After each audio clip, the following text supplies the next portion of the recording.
Cette journée est destinée à aider tous les chrétiens à prendre conscience de la place capitale de la vie consacrée dans la vie de l'Église. La vie consacrée est capitale. Je prends comme exemple que quand un nouveau diocèse se crée, le premier souci de l'évêque, ça va être qu'il y ait la présence de la vie consacrée dans le diocèse.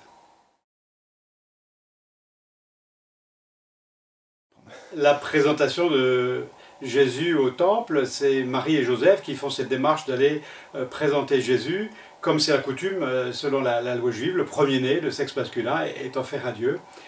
Et donc il est consacré. Voilà. C'est-à-dire qu'on reconnaît que cet enfant est un don de Dieu et qu'on ne doit pas se le garder pour soi-même et qu'il doit être retourné au Seigneur dans l'action de grâce. Alors, si on a choisi cette journée-là pour la vie consacrée, c'est précisément parce que la vie consacrée, c'est cette réponse de l'homme qui fait de toute sa vie une vivante offrande à Dieu. Alors, on veut mettre en valeur ce geste de ceux qui consacrent toute leur vie en communion avec le Christ qui s'offre lui-même.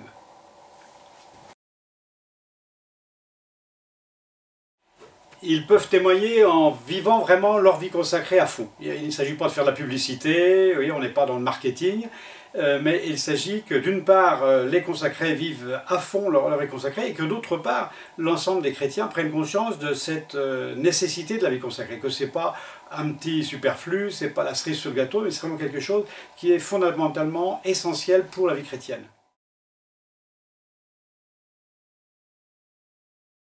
Alors j'ai envie de dire à tous ceux qui nous écoutent qu'il est capital de prendre conscience de ce que c'est que la vie consacrée. La vie consacrée, c'est rendre présente sous nos yeux la manière de vivre du Christ. Des consacrés, c'est des personnes, hommes ou femmes, qui ont entendu cet appel à vivre le baptême de manière assez radicale, en choisissant la pauvreté comme le Christ vient dans la pauvreté, en choisissant l'obéissance à Dieu plutôt que l'obéissance à soi-même, à ses désirs personnels. C'est le choix de la chasteté parfaite, en renonçant au mariage et en consacrant sa vie avec tout son corps au Seigneur. Et donc, en vivant de la sorte, ils rendent présente sous nos yeux la manière de vivre du Christ. Et c'est donc capital qu'il y ait cette visibilité de la vie du Christ au milieu de nous de façon aussi radicale.